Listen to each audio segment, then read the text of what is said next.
আমন্ত্রণ চ্যানেল 9 সারা বেলায় সবাইকে স্বাগত জানাচ্ছি আমি কান্তা রায়। আজ বিএনপি চেয়ারপারসন বেগম খালেদা জিয়ার ৮১তম জন্মদিন। একজন সাধারণ গৃহবধূ থেকে নানা চড়াই উতরাই পেরিয়ে তিনি হয়ে উঠেছেন আপোষহীন নেত্রী ও গণতন্ত্র পুনরুদ্ধারের প্রতীক। তার জন্মদিন উপলক্ষে ও সুস্থতা কামনায় দেশজুড়ে দোয়া ও মিলাদ মাহফিলের আয়োজন করেছে BNP. Desk report. Khaleda Zia ছিলেন একজন সাধারণ গৃহবধূ।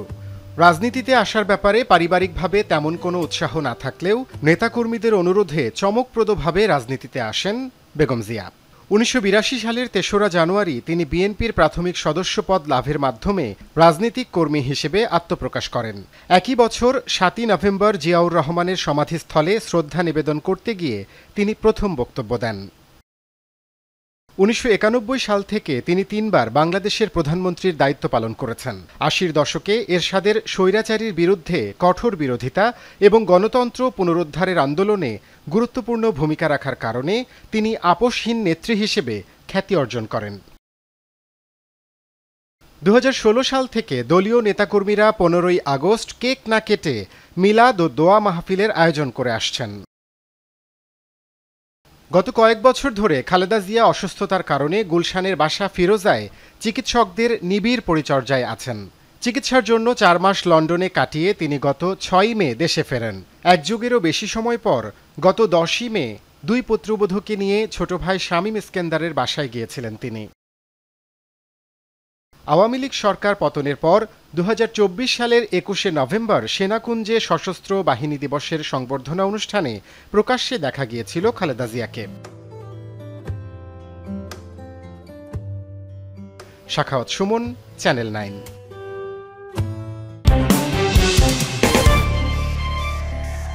বিএনপি চেয়ারপারসন বেগম খালেদা জিয়ার ৮১তম জন্মদিন উপলক্ষে ফুলেল শুভেচ্ছা জানিয়েছেন প্রধান উপদেষ্টা ডক্টর মোহাম্মদ ইউনূস। বিকেল ৪টায় রাজধানীর গুলশানে বিএনপি চেয়ারপারসনের বাসভবন ফিরোজায় প্রধান উপদেষ্টার পক্ষ থেকে ফুলের তোড়া পৌঁছে দেন তার একান্ত সচিব সজীব এম খায়রুল ইসলাম ও প্রধান উপদেষ্টার কার্যালয়ের পরিচালক মোহাম্মদ নাজমুল ইসলাম। ফেব্রুয়ারিতেই নির্বাচন হবে এ ব্যাপারে কোনো সন্দেহ নেই বলে জানিয়েছেন প্রধান উপদেষ্টার প্রেস সচিব শফিকুল আলম। দুপুরে মাগুরায় জুমার নামাজের পর শহীদ রাব্বি ও শহীদ আলামিনের কবর জিয়ারত শেষে সাংবাদিকদের তিনি এসব কথা বলেন। বর্ষার মৌসুম শেষ হলেই পাড়ায় পাড়ায় মহল্লায় মহল্লায় নির্বাচনের হাওয়া লেগে যাবে বলেও মন্তব্য করেন তিনি। নির্বাচনকে ঘিরে সাম্প্রদায়িক দাঙ্গার সৃষ্টি হওয়ার মতো পরিস্থিতি নেই বলে জানিয়েছেন ধর্ম উপদেষ্টা আফম খালিদ হোসেন। দুপুরে তাহিরপুর উপজেলায় শ্রী শ্রী অদ্বৈত মন্দির কমপ্লেক্স নির্মাণ কাজ পরিদর্শন শেষে একথা বলেন তিনি। ধর্ম উপদেষ্টা বলেন, সরকার ঘোষিত সময়ে সুষ্ঠু, অবাধ, নিরপেক্ষ ও উৎসবমুখর পরিবেশে জাতীয় নির্বাচন অনুষ্ঠিত হবে। ভোট নিয়ে কোনো ষড়যন্ত্র হলে বিএনপি নয় দেশের জনগণই তা প্রতিহত করবে বলে মন্তব্য করেছেন বিএনপি চেয়ারপারসনের উপদেষ্টা জয়নুল আবদিন ফারুক। সকালে জাতীয় প্রেস ক্লাবে খালেদা জিয়ার জন্মদিন উপলক্ষে কর্মজীবী দলের আলোচনা সভা ও দোয়া মাহফিলে একথা বলেন তিনি। আরও বলেন, ডক্টর মোহাম্মদ ইউনূসের সরকার সুষ্ঠু ও স্বচ্ছ নির্বাচন উপহার দিতে না পারলে তার নাম ইতিহাসে কলঙ্কিতভাবে লেখা থাকবে। রাজশাহীর পবা উপজেলার বামনশিকর এলাকায় একই পরিবারের ৪ জনের মরদেহ উদ্ধার করেছে পুলিশ। সকালে মরদেহগুলো উদ্ধার করা হয়, তবে তাৎক্ষণিকভাবে নিহতদের মৃত্যুর কারণ জানা যায়নি। পুলিশ বলছে, ঋণের বোঝার চাপ সইতে না পেরে স্ত্রী ও 2 সন্তানকে হত্যার পর আত্মহত্যা করছেন মোহাম্মদ মিনারুল।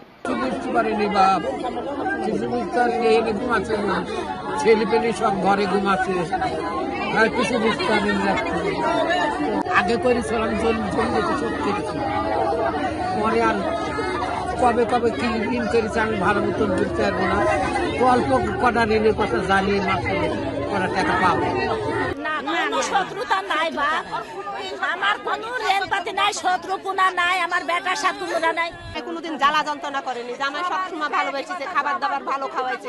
এখন কিভাবে কি হয়েছে এটা তো আমরা জানি না। দরজা তো আমার বন্ধ ছিল, 2টা দরজা বন্ধ ছিল। পরবর্তী সকালবেলা ওনারা একটা দরজা, ওটা টিনের দরজাটা দিয়ে ওনারা পরবর্তীতে ওই দেখতে পায় যে এখানে মৃত অবস্থা আছে। তো আমাদের কাছে মানে প্রাথমিকভাবে এটা আত্মহত্যা মনে হচ্ছে, বাট আমরা আরও ওনার পোস্টমর্টেম বা অন্যান্য ইনভেস্টিগেশনগুলো করলে আমরা শিওর হতে পারবো এর পিছনে। ফের বাড়ল বৈদেশিক মুদ্রার মজুদ। বর্তমানে রিজার্ভ বেড়ে এখন $30.83 বিলিয়ন। বাংলাদেশ ব্যাংকের মুখপাত্র ও নির্বাহী পরিচালক আরিফ হোসেন খান এ তথ্য জানিয়েছেন। কেন্দ্রীয় ব্যাংকের সবশেষ তথ্য অনুযায়ী গ্রস রিজার্ভের পরিমাণ 30 বিলিয়ন ছাড়ালেও আন্তর্জাতিক মুদ্রা তহবিল IMF হিসাব পদ্ধতি BPM 6 অনুসারে রিজার্ভের পরিমাণ এখন $25.82 বিলিয়ন। রেমিটেন্স প্রবাহ এবং আন্তঃব্যাংক থেকে নিলামে ডলার কেনার ফলে রিজার্ভ বেড়েছে। আমদানি লেনদেনে বিদ্যমান সব নির্দেশনা একত্র করে মাস্টার সার্কুলার জারি করেছে বাংলাদেশ ব্যাংক। এতে আমদানি সংক্রান্ত নীতিমালা আরও সহজ ও পরিষ্কার হবে। কেন্দ্রীয় ব্যাংকের জারি করা এই মাস্টার সার্কুলারটি 1 বছর কার্যকর থাকবে। এতে এলসি, রেমিটেন্স, ক্রয় চুক্তির আওতায় আমদানি, সরবরাহকারী ও ক্রেতার ঋণ, সফটওয়্যারের ডেলিভারি, বৈদেশিক মুদ্রার অভ্যন্তরীণ এলসি, ইপিজেড, অর্থনৈতিক অঞ্চল, হাইটেক পার্ক এবং স্বর্ণ, রৌপ্য ও গয়নার আমদানি সহ বিভিন্ন বিষয়ে দিক নির্দেশনা দেওয়া হয়েছে। বাংলাদেশ ব্যাংক গত মাসে রপ্তানি খাতে একই ধরনের মাস্টার সার্কুলার জারি করেছিল। এবার আমদানি খাতে এমন উদ্যোগ নিয়েছে কেন্দ্রীয় bank.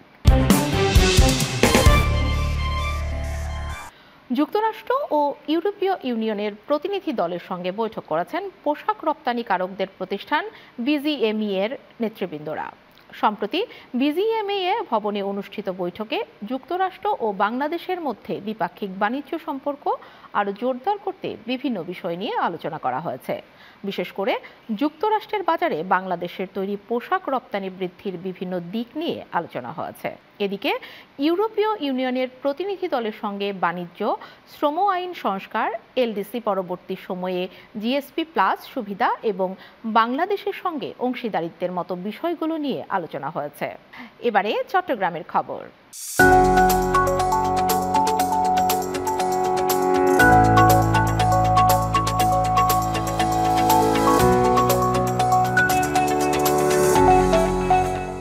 BNP chairperson Begum Khaleda জিয়ার 81তম জন্মদিন উপলক্ষে খতমে কোরআন, দোয়া মাহফিল ও এতিমদের মাঝে রান্না করা খাবার বিতরণ করা হয়েছে।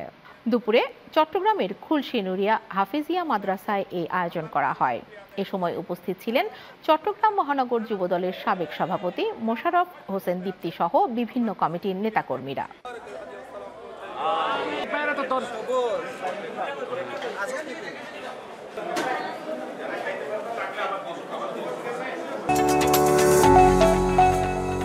চট্টগ্রাম প্রতিদিনের বিরুদ্ধে অপপ্রচার ও পত্রিকাটির উপদেষ্টা আয়ান শর্মার বিরুদ্ধে মিথ্যা মামলা প্রত্যাহারের দাবিতে নগরীর চেরাগী মোড়ে মানববন্ধন ও প্রতিবাদ সমাবেশ করেছে চট্টগ্রামের সচেতন নাগরিক ও সাংবাদিক সমাজ।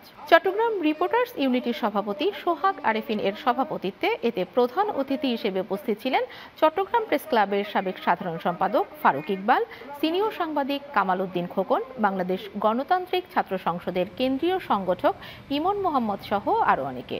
এ সময় ষড়যন্ত্রকারীদের বিরুদ্ধে ঐক্যবদ্ধ প্রতিরোধের আহ্বান জানান বক্তারা। এই ছিল আজকের সারা বেলায়। পরবর্তী আয়োজন দেখার আমন্ত্রণ জানিয়ে বিদায় নিচ্ছি আমি কান্তা রায়।